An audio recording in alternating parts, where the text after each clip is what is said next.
إن الحمد لله الذي خلق الإنسان وعلمه من البيان ما لم يعلم فسبحان الذي لا يحصى امتنانه باللسان ولا بالقلم نشهد أن لا إله إلا الله وحده لا شريك له وأشهد أن سيدنا وحبيبنا ومولانا محمدا عبد الله ورسوله أرسله بالحق بشيرا ونذيرا وداعيا إلى الله بإذنه وسراجا وقمرا منيرا وقد قال الله تعالى في كلامه المجيد وفرقانه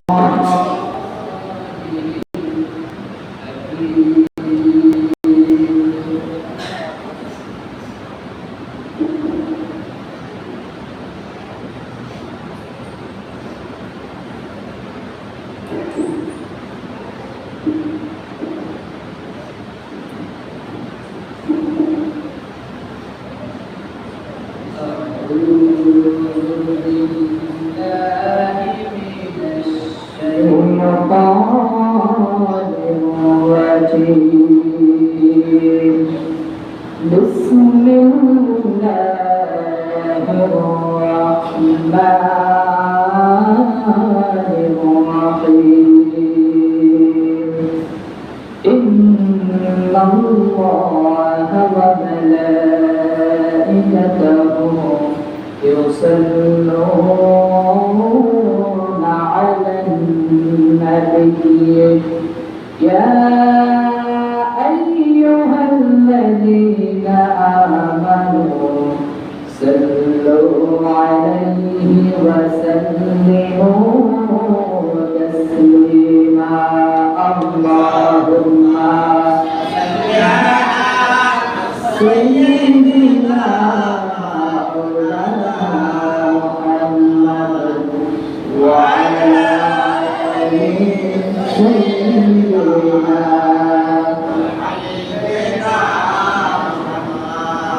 رسول مرادشا رسول مرادشا رسول مرقم براهن আলোচনা রসুল আমার কাজে করবে অনুপ্রেরণা আল্লাহুম্মা سيدنا مولانا محمد وعلى آله سيدنا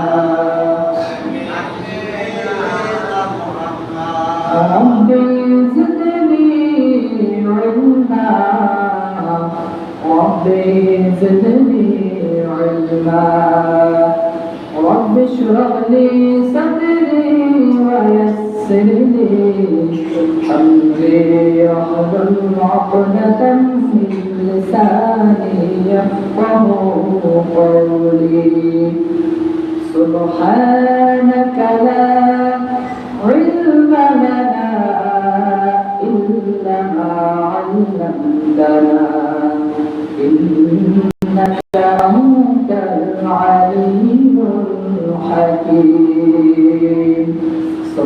العظيم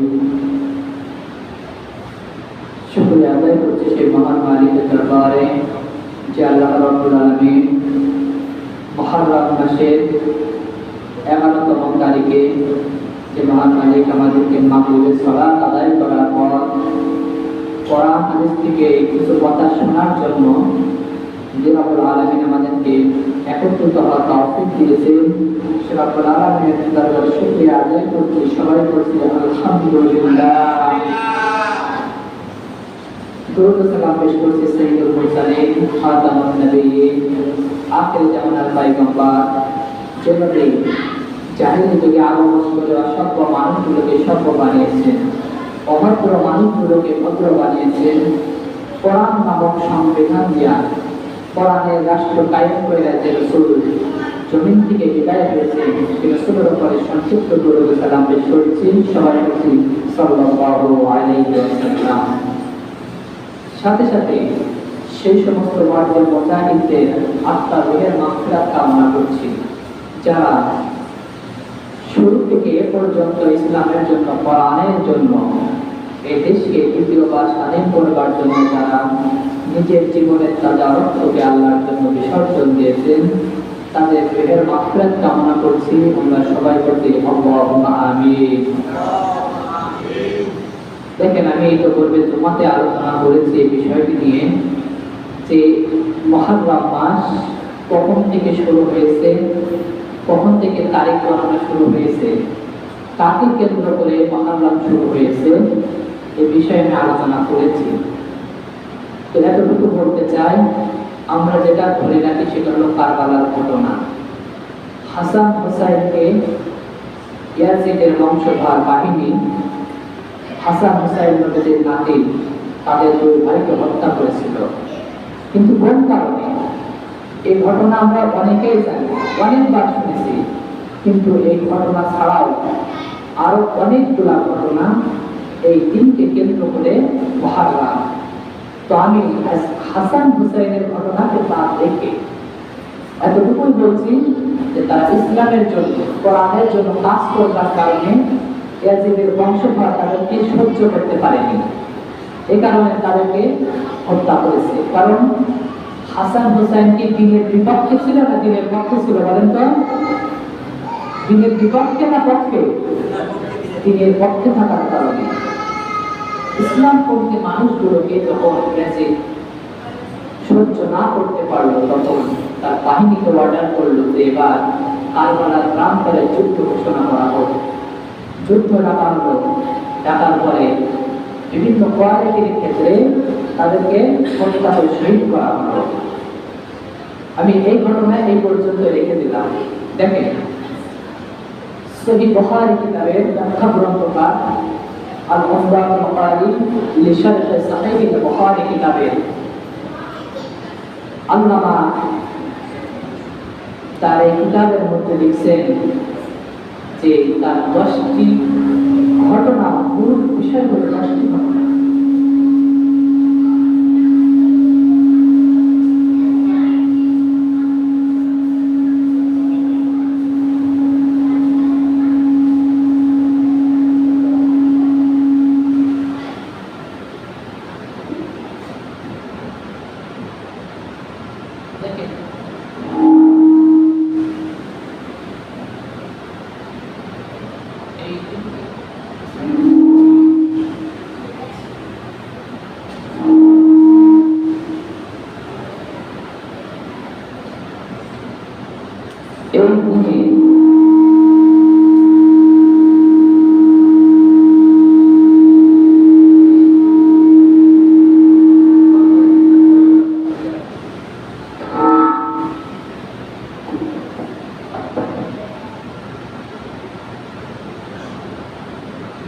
বুখারী শরীফের ব্যাখ্যা গ্রন্থকার তিনি 10টি ঘটনা উল্লেখ করেছেন যে কারবালার দিনে 316 থেকে 20টি ঘটনা ঘটেছিল।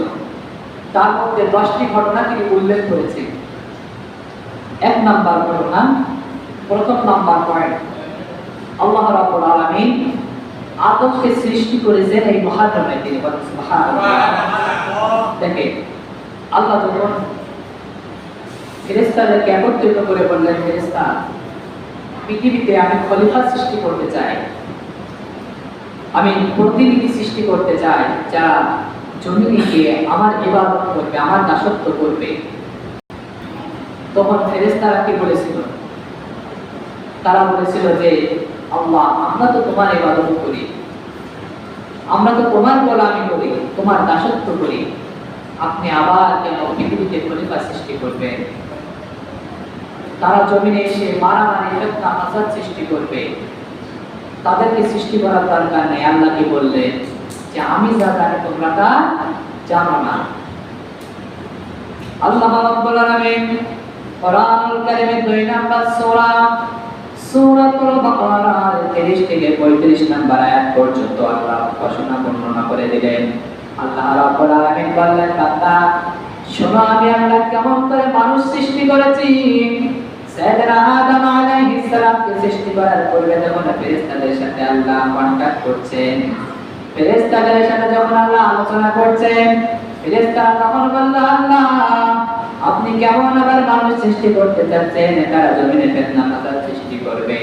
আল্লাহ রাব্বুল আলামিন বললেন, বান্দা শোনো, ওয়া ইয ক্বালা রাব্বুকা লিল মালাইকাতি ইন্নী জাইলুন ফিল আরদি খলিফা। বলেন আল্লাহু আকবার।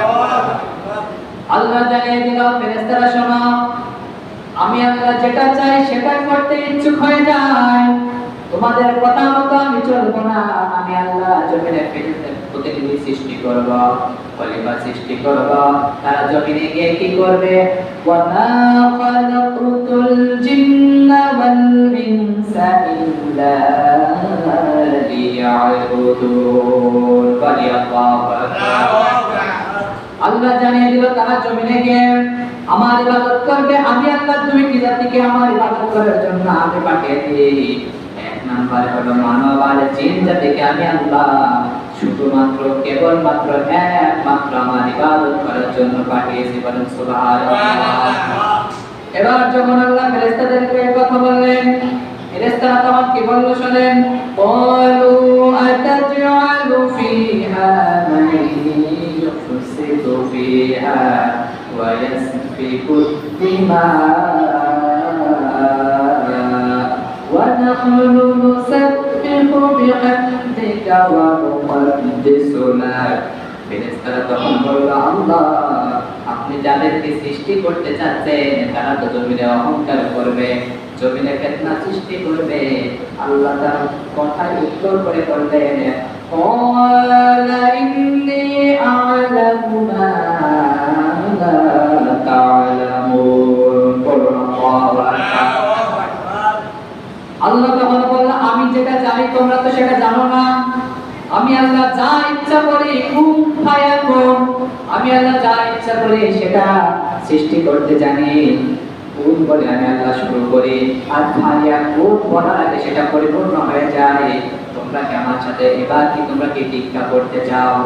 আল্লাহ বললেন, বান্দা শোনো, পরের অংশে আল্লাহ জানাচ্ছেন, ওয়া আল্লামা আদামাল আসমাআ কুল্লাহা মিম্মা আরাদাহু আলাল মালাইকাতি ফাকালা আনবিউনি বিআসমাই হাউলাই ইন কুনতুম সাদিকিন। আল্লাহ জানিয়ে দিল, আমি ফেরেশতাদেরকে বললাম, আমি আদমকে সৃষ্টি করলাম। আল্লাহ আদমকে সৃষ্টি করলেন নিজ হাতে। সৃষ্টি করার পরে আল্লাহ আদমের রূহ ফুঁকে দিলেন, আদমের শরীরে আল্লাহ রূহ ফুঁকে দিলেন। আদমকে আল্লাহ নিজে সৃষ্টি করলেন। করার পরে আল্লাহ বললেন, আদম, তুমি ফেরেশতাদের সামনে সকল জিনিসের নাম উল্লেখ করে দাও, কারণ আল্লাহ নিজে বলে দিয়েছেন, ওয়া আল্লামা আদামাল আসমাআ কুল্লাহা। আমি আল্লাহ আদমকে পৃথিবীতে যা সৃষ্টি করেছি সকল জিনিসের শিক্ষা দিয়েছি, নাম শিখিয়ে দিয়েছি। সেবার ফেরেশতাদের সামনে উল্লেখ করবে। ফেরেশতাদের সামনে উল্লেখ করলো। ফেরেশতারা তখন বলল, তুমি যে আদম, আল্লাহ তোমাকে সৃষ্টি করেছে, কোন কারণে সৃষ্টি করেছেন? আল্লাহ ফেরেশতাদেরকে বললেন, আমার ফেরেশতার দল আমি আদমকে সৃষ্টি করেছি, এবার তোমরা আদমকে সাজদা করো, আদমের সামনে মাথা অবনত করো, আদমের সামনে মাথা তোমরা অবনত করো। আল্লাহ যখন ফেরেশতাদেরকে অর্ডার করলেন, ফেরেশতারা তোমরা এবারে সিজদা করো। আল্লাহ রাব্বুল আলামিন যত ফেরেশতা আছে সকল ফেরেশতা সিজদা করলো, সকল ফেরেশতা আদমকে সিজদা করলো। শুধু একজন ছাড়া, সে হলো ইবলিস। ইবলিস অহংকার করে বলেছিল, আল্লাহ আপনি যাকে সিজদা করতে বলছেন সে তো মাটি দ্বারা তৈরি হয়েছে, আর আমাকে তো আগুন দিয়ে সৃষ্টি করেছো, সুতরাং আমি আদমকে সিজদা করব না। আগুন ধরাইলে ঊর্ধ্বগামী হয়, উপরের দিকে ওঠে, আর মাটি ফেলে দিলে নিচের দিকে পড়ে যায়। বরঞ্চ সে কি হবে, আনা খায়রুম মিন, আমি হলাম তাদের থেকে উত্তম, আমি তাকে সিজদা করব না, আমি তাকে সিজদা করব না, বরঞ্চ ইচ্ছা করলে সে আমাকে সিজদা করো, আমি তাকে সিজদা করব না। ইবলিস এইভাবে অহংকার করল আল্লাহর সাথে। আল্লাহ রাব্বুল আলামিন বললেন, ও ইবলিস তুমি শোনো, আবা ওয়াস্তাকবারা ওয়া কানা মিনাল কাফিরিন।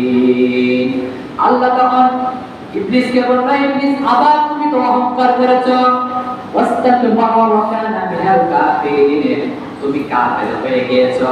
আর আল্লাহ ওই ইবলিসকে সাথে সাথে বললেন, তুমি এবার এখান থেকে চলে যাও। ইবলিস তখন কি করেছিল, জমিনে আসার আগ পর্যন্ত আল্লাহর সাথে অহংকার করেছিল, করে বলেছিল, আল্লাহ যে আদম আর হাওয়ার কারণে, যে আদম এবং হাওয়াকে আপনি সৃষ্টি করলেন, ইয়া আদম উসকুন আনতা ওয়া যাওজুকাল জান্নাতা ওয়া কুলা মিনহা রাগাদান হাইথু শি'তুমা ওয়া লা তাকরাবা হাযিহিশ শাজারাতা ফাতাকুনা মিনাজ জালিমিন। আল্লাহ আদমকে বলল, আদম তোমাদেরকে সৃষ্টি করেছি, তোমরা জানো খবরদার ওই বৃক্ষের নিকটে যাবে না, ওই গাছটার নিকটে যাবে না। যদি যাও তোমরা জালেমদের অন্তর্ভুক্ত হয়ে যাবে, তোমরা জালেমদের সাথে সামগ্রী ফিরে যাবে, তোমরা যেন কখনো ওই গাছটার দিকে যাবে না। আল্লাহ আদম হাওয়াকে পাঠিয়ে দিলেন, আর ইবলিস অহংকার করে বলল, আল্লাহ আমি ওই যে আদম এবং হাওয়ার কারণে জান্নাত থেকে আমাকে দুনিয়ায় পাঠিয়ে দিচ্ছেন, আমি সেই আদম সন্তানদেরকে ধোঁকা দিয়ে বোকা বানিয়ে জাহান্নামে নিয়ে যাব। আর আল্লাহ ওয়াদা করে বললেন যে তুমি যতই ধোঁকা দাও বোকা বানাও, তুমি তো আমার সাথে ওয়াদা করে চললা কিয়ামত পর্যন্ত আমার জীবন বাজি রাখো, কিয়ামত পর্যন্ত আমার হায়াত বাড়িয়ে দাও। ইবলিস তোমার হায়াত বাড়িয়ে দেওয়া হলো, তোমার হায়াত বাড়িয়ে দেওয়া হলো কিয়ামত পর্যন্ত, তোমার হায়াত বাড়িয়ে দিলাম। আর বললো আমি সকলকে ধোঁকা দিয়ে জাহান্নামের দিকে নিয়ে যাব। আল্লাহ ওয়াদা করে বললেন, ওয়াদাল্লাহিল হক, আমি আল্লাহ যে ওয়াদা করি সেটা হলো সত্য ওয়াদা। আল্লাহ ওয়াদা করে বললেন, তুমি ধোঁকা দিয়ে বোকা বানাবা, আর ওই বান্দারা যখন আমার কাছে মাপ চাবে, ওই বান্দারা যখন আমার কাছে ক্ষমা চাবে, আমি আল্লাহ রাব্বুল আলামিন আমার সকল বান্দা বান্দীদেরকে মাফ করে দিয়ে আমি আমার জান্নাত তাদের দান করব। বলেন সুবহানাল্লাহ। এবার দেখেন ইবলিস আদম আর হাওয়াকে ধোঁকা দিয়ে বোকা বানিয়ে দিল। ওই যে বৃক্ষের নিকটে যেতে মানা করেছে, সেই বৃক্ষের নিকটে তাদেরকে নিয়ে গেল, দুজনকে নিয়ে যাওয়ার পর সেই গাছের ফল ভক্ষণ করালো। তারা তো আল্লাহর আইন অবাধ্যতা করে ফেলল। আল্লাহ বলে দিল, আদম আর হাওয়া তোমরা কখনো ওই গাছটির নিকটে যাবে না, এটা কিন্তু তোমরা জালেমদের অন্তর্ভুক্ত হয়ে যাবে। তারা চলে গেল, শয়তানের প্ররোচনায় পড়ে তারা সেই গাছের ফল ভক্ষণ করলো, সেই গাছের ফল পান করলো। আল্লাহ রাব্বুল আলামিন এবার আদম আর হাওয়াকে দুইজনকে এবার জান্নাত থেকে বের করে জমিনে ছেড়ে দিলেন। দেওয়ার পরে আল্লাহ আদম আর হাওয়াকে দোয়া শিখিয়ে দিয়েছেন। কোন মুফাসসির کرام বলেছে যে 350 বছর বার দোয়া করেছে, অথবা 360 বছর দোয়া করেছে। এইভাবে করে আদম আর হাওয়া দোয়া করেছে, আল্লাহ তাদের দোয়া শিখিয়ে দিলেন। সবাই বলেন রব্বানা যালামনা আনফুসানা ওয়া ইল্লাম তাগফির লানা ওয়া তারহামনা লানাকুনান্না মিনাল খাসিরিন। আল্লাহু আকবার। আল্লাহ দোয়া শিখিয়ে দিলেন আদম আর হাওয়াকে। এই দোয়া 350 অথবা 360 বছর দোয়া পাঠ করলো। করার পরে আল্লাহ রাব্বুল আলামিন যেদিন এই দোয়া কবুল করেছিলেন, যেদিন এই দোয়া মাফ করেছিলেন, যেদিন তাদের ভুল বুঝতে পেরে আল্লাহ ক্ষমা করে দিলেন, সেই দিনটা ছিল 10ই মুহররম আশুরা। বলেন সুবহানাল্লাহ। তাহলে বলেন তো ওই যে হাসান হুসাইনকে শুধু কেন্দ্র করে কি এই দিন? বলেন 1-2 ঘন্টা নয়, প্রায় 80 ঘন্টা, প্রায় 80 ঘন্টা পড়াশোনা করবার পরে এই ঘটনাগুলো বর্ণিত হয়েছে। যদি শুধু হাসান আর হুসাইনকে কেন্দ্র করে এই দিনটা হতো, আল্লাহ কখনো এই দিনটা কোরআন হাদিস দ্বারা বর্ণিত করে দিত না। তার কারণ আল্লাহ এই দিনে আরো অনেক ঘটনা বর্ণিত করেছে। তাহলে দেখেন, আমি প্রথম নাম্বার যে ঘটনাটা বলেছিলাম যে আল্লাহ আদমকে সৃষ্টি করেছেন মুহররমের দিনে, আবার আদম এবং হাওয়া ভুল করেছিল, সেই ভুলও আল্লাহ কবুল করেছিলেন মুহররমের দিনে। 1 নাম্বার পয়েন্ট। 2 নাম্বার পয়েন্টে দেখেন সাইয়েদনা নূহ আলাইহিস সালাম, তার জামানায় যত তার কওমের মানুষ ছিল, সাইয়েদনা নূহ আলাইহিস সালাম দাওয়াত দিলেন তাদেরকে। তার কওমের মানুষগুলো নূহ আলাইহিস সালামের দাওয়াত গ্রহণ করলো না। দেখেন, সকল নবীদের দাওয়াতি কর্মসূচি একই রকম ছিল, শুধু নামের ভিন্নতা ছিল। সাইয়েদনা নূহ আলাইহিস সালাম যখন তার কওমকে দাওয়াত দিলেন, দাওয়াত গ্রহণ না করার পরে তার পরিবারের কিছু মানুষও দাওয়াত গ্রহণ করলো না। সাইয়েদনা নূহ আলাইহিস সালাম তার কওমকে দাওয়াত দিলেন, তার দাওয়াত যখন মানলো না, আল্লাহ রাব্বুল আলামিন নূহকে বললেন, তুমি এবার একটা নৌকা বানাও, একটা কিস্তি বানাও, একটা নৌকা বানাও। নূহ আলাইহিস সালামের আগ পর্যন্ত পৃথিবীতে নৌকা সৃষ্টি হয় নাই। কিভাবে নৌকা বানাতে হয়, কিভাবে ডোঙা বানাতে হয়, সাইয়েদনা নূহ আলাইহিস সালামের আগে কেউ জানতো না। আল্লাহ রাব্বুল আলামিনের কাছে নূহ আলাইহিস সালাম দোয়া করলেন, আল্লাহ আমার কওমকে আমি এত দাওয়াত দিই, তারা তো আমার এই দাওয়াত গ্রহণ করে না। ও আল্লাহ, আমি এবার কি করব?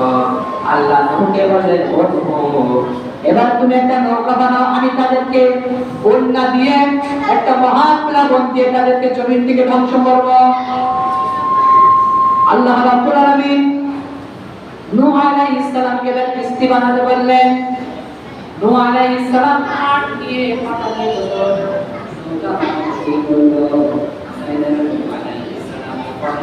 নৌকা বানানো শুরু করলো। কিছু কিছু তার কওমের মানুষগুলো দেখে বলল, নূহ মনে হয় নৌকা বানাবে, নূহ মনে হয় নৌকা বানাবে, সে মনে হয় পানির মধ্যে নৌকা চালাবে। এইভাবে করে ঠাট্টা উপহাস করা শুরু করলো। আল্লাহ রাব্বুল আলামিন তাদের ষড়যন্ত্র কোরআনুল কারীমের মধ্যে জানিয়ে দিলেন। কোরআনুল কারীমের 23 নম্বর সূরা, সূরা মুমিনুনের 24 নম্বর আয়াত থেকে আল্লাহ বলে দিলেন, فقال الملأ الذين كفروا من قومه ما هذا إلا بشر مثلكم قل الله أكبر। আল্লাহ জানিয়ে দিল, এরা তো কখনো আপনাকে মানুষ বলে দাম দিতে চায় না। এই কাফেররা তো কখনো তারা মানুষকে মানুষ বলে দাম দিতে চায় না। এই লোক তো তাদের মতো একজন মানুষ, তারা বলেছিল যে এই লোক তো আমাদের মতো একজন মানুষের নৌকা বানিয়ে কি করবে, মনে হয় পানির মধ্যে নৌকা চালাবে। এইভাবে করে ঠাট্টা উপহাস করছে। আল্লাহ তাদের ঠাট্টা উপহাস আরো জানিয়ে দিচ্ছেন, ওয়া আরাদু বিহি কাইদান ফাজআলনাহুম হুমুল আখসারিন। আল্লাহ জানিয়ে দিল, তারা তার ক্ষতি সম্পাদনের জন্য, তারা তার ক্ষতি করবার জন্য এইভাবে করে ষড়যন্ত্র করছে। এবার আমি তোমাকে বললাম তুমি নৌকা বানাও। সাইয়েদনা নূহ আলাইহিস সালাম নৌকা বানালেন। বানানোর পরে আল্লাহ অর্ডার করলেন, নূহ তোমার কওমে যারা ঈমান এনেছে, তোমার কওমে যারা ঈমানদার হয়েছে তাদেরকে নৌকায় উঠাও, তাদেরকে নৌকায় উঠাও। আর যারা ঈমানদার তাদের এক এক জোড়া প্রাণী নৌকায় উঠাও। এবার নূহ আলাইহিস সালাম তার কওমে যারা ঈমান এনেছিল, আল্লাহ বিশ্বাসী হয়েছিল, নবী বিশ্বাসী হয়েছিল, তাদেরকে এবার নৌকায় উঠালেন। ওকে যখন নৌকা ছেড়ে দিচ্ছে, নূহ আলাইহিস সালামের একজন ছেলে কেনান, তিনি ঈমান গ্রহণ করল না। যখন আল্লাহ মহা লাবণ দিলেন, বন্যা দিয়ে দিলেন, মানুষ গড়াগড়ি অবস্থা, মানুষ ডুবে যাচ্ছে এমন অবস্থা, নূহ আলাইহিস সালাম নৌকা ছেড়ে দিলেন আল্লাহর অর্ডার পেয়ে। আর নূহ আলাইহিস সালামের ছেলে কেনান আল্লাহর কাছে এবার দোয়া করছে, এবার কি আমরা মুক্ত হতে পারবো না? কারণ আমি তো অহংকার করে আমার বাবার সাথে অহংকার করেছিলাম যে মনে হয় পানি দিয়ে আমাদের ধ্বংস করতে যাচ্ছে, কিন্তু আমরা তো আমাদের তো ধ্বংস করতে পারবে না। নূহ আলাইহিস সালাম তখন বললেন, শোনো আমি আল্লাহর অর্ডার পেয়েছি, আল্লাহ আমাকে নবী করে পাঠিয়েছিলেন, আল্লাহ আমাকে নবী করে পাঠিয়েছিলেন। কি কারণে আল্লাহ রাব্বুল আলামিন এবার তাদেরকে ষড়যন্ত্র করার জন্য, তারা যে ষড়যন্ত্র করেছিল কোরআনুল কারীমে জানিয়ে দিলেন। কোরআনুল কারীমের 11 নম্বর সূরা, সূরা হুদের 31 নম্বর আয়াতের প্রথম অংশে আল্লাহ এদের এই কাহিনী উঠিয়ে দিলেন। আল্লাহ বললেন, ওয়ালা আকুলু লাকুম ইনদি খাযাইনুল্লাহি ওয়ালা আ'লামুল গায়বা ওয়ালা আকুলু ইন্নী মালাকুন ওয়ালা আকুলু লিল্লাযীনা বলি আল্লাহু আকবার। তারা অহংকার করবার কারণে আল্লাহর নবী নূহ বলল, তুমি তো এবার ঈমান আনতে পারবে না। আর আল্লাহ যে মহা লাবণ দিয়েছে, আর নৌকায় যারা উঠেছে তাদেরকে আল্লাহ ওই জুতি পাহাড়, একটা পাহাড়ের কিনারে যাওয়ার জন্য, তাদেরকে উদ্ধার করবার জন্য আল্লাহ আমাকে অর্ডার করেছে। সুতরাং তুমি তো নৌকায় উঠতে পারবে না। আমাকে আল্লাহ যে অর্ডার করেছে সেই অর্ডার পেয়ে আমি এবার নৌকা ছেড়ে দিলাম। নৌকা চলাচল শুরু হয়ে গেল, জুতি পাহাড়ের কাছে চলে গেলেন।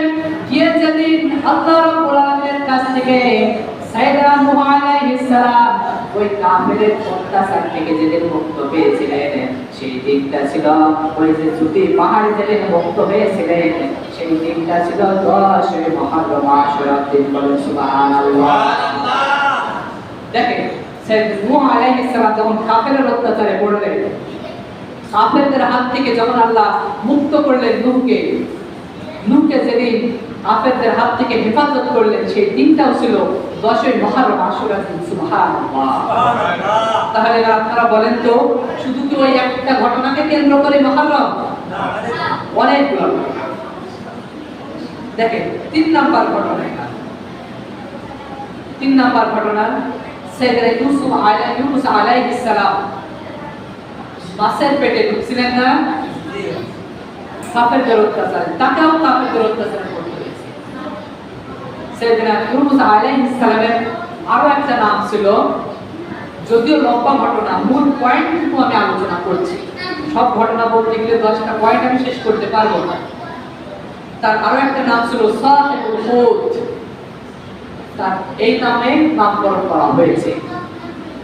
সাইয়েদনা ইউনূস আলাইহিস সালাম তিনি বর্তমান ইরাক শহরের মোসেল নগরীর একজন নবী ছিলেন। আল্লাহ থেকে ইরাক শহরের মোসেল জায়গার নবী করে পাঠালেন, বাসিন্দা করে পাঠালেন। আল্লাহর নবী সাইয়েদনা ইউনূস আলাইহিস সালাম যখন কালেমার দাওয়াত দিলেন তার কওমের সামনে, সাইয়েদনা ইউনূস আলাইহিস সালাম তার কওমের সামনে কালেমার দাওয়াত দিয়ে দিলেন। তার কওমরা অহংকার করেছিল এইভাবে, তার কওমরা ঠাট্টা উপহাস করেছিল যে ইউনূস আলাইহিস সালাম মনে হয় এবার আমাদেরকে কালেমার দাওয়াত দিয়ে তার সে মনে হয় আমাদেরকে দ্বীনের পথে নিয়ে যাবে। আল্লাহ রাব্বুল আলামিন সাইয়েদনা ইউনূস আলাইহিস সালামকে বললেন, ইউনূস তোমার মতো তুমি কালেমার দাওয়াত দেওয়া শুরু করো, কিরা মানবে আর কিরা মানবে না এটা তোমার দেখার করার কোনো দরকার নাই। সাইয়েদনা ইউনূস আলাইহিস সালাম কালেমার দাওয়াত দিলেন। এইভাবে করে ইউনূস আলাইহিস সালাম কালেমার দাওয়াত দেয়া অনেক দিন পর্যন্ত কালেমার দাওয়াত দিলেন। তারপর মানুষগুলো ইউনূস আলাইহিস সালামের দাওয়াত গ্রহণ করলো না, ইউনূস আলাইহিস সালামের দাওয়াত মানলো না। আল্লাহ রাব্বুল আলামিন বললেন, ইউনূস তুমি তোমার মতো তুমি দাওয়াত দিয়েই যাও। দাওয়াত দিলেন। ইউনূস আলাইহিস সালাম দেখলেন শেষ পর্যন্ত তার উপরে কাফেররা অত্যাচার করা শুরু করলো, তার উপরে ঝাঁপিয়ে পড়া শুরু করলো। আল্লাহ রাব্বুল আলামিন এবার ইউনূসকে বললেন, ইউনূস কাফেরদের অত্যাচার থেকে তুমি এবার মুক্ত হবা। ইউনূস বলল, আল্লাহ এবার আমি কিভাবে মুক্ত পাবো? আমি তো কালেমার দাওয়াত দিতেছি, আমার কওমকে দাওয়াত দিলাম, পারিবারিক ভাবে দাওয়াত দিলাম, বিভিন্ন ভাবে দাওয়াত গ্রহণ করলাম, কিন্তু তারা তো মানলো না। আমি তো তোমার অর্ডার পেয়ে আমি দাওয়াত দেওয়া শুরু করেছি, কিন্তু তারা তো গ্রহণ করলো না। আল্লাহ বললেন, ইউনূস এবার তুমি ওই যে পানির মধ্যে দেখো একটা জাহাজ চলতেছে, একটা জাহাজ চলতেছে, সেই জাহাজে অনেকগুলা মানুষ রয়েছে। তুমি সেই জাহাজে করে ইরাক থেকে কোন এক স্থানে তুমি মুক্ত হওয়ার জন্য চলে যাও। সাইয়েদনা ইউনূস আলাইহিস সালাম আল্লাহর অর্ডার পেয়ে বড় একটা নদীতে, বড় একটা সাগরে যখন জাহাজ চলাচল করতেছে, জাহাজে অনেকগুলা মানুষ, আর মানুষ নেবে, মানুষ নিলে এবার জাহাজ ডুবে যাবে এমন অবস্থা। এরপরও সাইয়েদনা ইউনূস আলাইহিস সালাম সেই জাহাজে আরোহণ করলেন, আর যত মানুষ ছিল সকলে সহ এবার জাহাজ ছেড়ে দিল পানির মধ্যে। মাছ বরাবর যখন জাহাজটা চলে গেল, যাওয়ার পরে জাহাজ আর চলতেছে না, পানির মধ্যে এবার ডুবে যাবে এমন অবস্থা। জাহাজে যত মানুষ ছিল তারা এবার সকলে একটা মিটিং করলো। মিটিং করে একটা খেলা পাতালো, যে খেলা খেললে দেখা যায় কার নাম ওঠে। একটা ছোট ছোট কাগজে করে নাম পাতালো, নাম পাতিয়ে একটা খেলা খেললো, দেখলো কার নাম ওঠে। কারণ ইচ্ছা করে তো যাকে তাকে লাফায় দেওয়া যাবে না পানির মধ্যে। তারা এবার এইভাবে ষড়যন্ত্র করবার জন্য কি করলো, খেলা পাতিয়ে দেখলো প্রথমে ইউনূস আলাইহিস সালামের নাম উঠলো। তারা বললো যে সে তো একজন আল্লাহর নবী, কিভাবে তাকে পানির মধ্যে ফেলে দিল। আবার সেই খেলা খেললো। এইভাবে করে তিনবার ওই খেলা দিল, তিনবারই সাইয়েদনা ইউনূস আলাইহিস সালামের নাম উঠলো। এবার তারা চিন্তা করলো, এবার যদি আমরা এই মানুষটাকে জাহাজ থেকে না ফেলে আমরা নিজেরাই ডুবে যাব, আমরা নিজেরাই ডুবে যাব। এবার তারা ষড়যন্ত্র করে সাইয়েদনা ইউনূস আলাইহিস সালামকে ওই জাহাজ থেকে পানির মধ্যে ফেলে দিলেন। সাথে সাথে একটা মাছ এসে ইউনূস নবীকে গিলে ফেললো। দেখেন আল্লাহ রাব্বুল আলামিন তার নবীদেরকে কেমন করে সাহায্য করেছেন, সহযোগিতা করেছেন। আল্লাহ বললেন, ইদা জা নাসরুল্লাহি ওয়াল ফাত, সাহায্য এবং বিজয় আমি আল্লাহ দিই। সাহায্য দুনিয়ার কোনো মানুষ দিতে পারে না, বিজয় কোনো দুনিয়ার মানুষ দিতে পারে না। সাইয়েদনা ইউনূস আলাইহিস সালামকে যখন একটা মাছ গিলে ফেললো, তাফসীরে ইবনে কাসির এসেছে, তাফসীরে তাফসীরুল কুরআনের মধ্যে এসেছে, বিভিন্ন তাফসীরে এসেছে সাইয়েদনা ইউনূস আলাইহিস সালাম তিনটি অন্ধকারের মধ্যে পড়েছিলেন। তিনটি অন্ধকারের মধ্যে পড়েছিলেন। প্রথমে যখন পানির মধ্যে পড়লেন, একটা মাছ তাকে গিলে ফেললো। ইবনে কাসিরের মধ্যে এসেছে সেই মাছটাকে আরো একটা মাছ গিলে ফেললো। তাহলে এখানে দুইটা অন্ধকার হয়ে গেল। এক প্রথম মাছের অন্ধকার, দ্বিতীয়ত আরেকটা মাছের পেটের অন্ধকার হয়ে গেল, আর তিন নম্বরে হলো পানির নিচের অন্ধকার। এই তিনটা অন্ধকারের মধ্যে সাইয়েদনা ইউনূস আলাইহিস সালাম পড়ে গেলেন। ইউনূস আলাইহিস সালাম এমন বিপদের মধ্যে পড়ার পরেও আল্লাহকে শুকরিয়া আদায় করেছেন, আল্লাহর প্রতি ভরসা করেছেন। আল্লাহ বলেন, আলাইসাল্লাহু কাফিন আবদা, বান্দা আমার প্রতি ভরসা করো, আমি আল্লাহ রাব্বুল আলামিন সকল বিপদ আপদ থেকে মুক্ত করে দেব। বলেন সুবহানাল্লাহ। দেখেন ইউনূস নবী যখন মাছের পেটে পড়লেন, প্রথমে একটা মাছ গিলে ফেললো। তার মানে মাছের পেটে গিলে কি দুনিয়া দেখা যাবে না অন্ধকার? সেই মাছ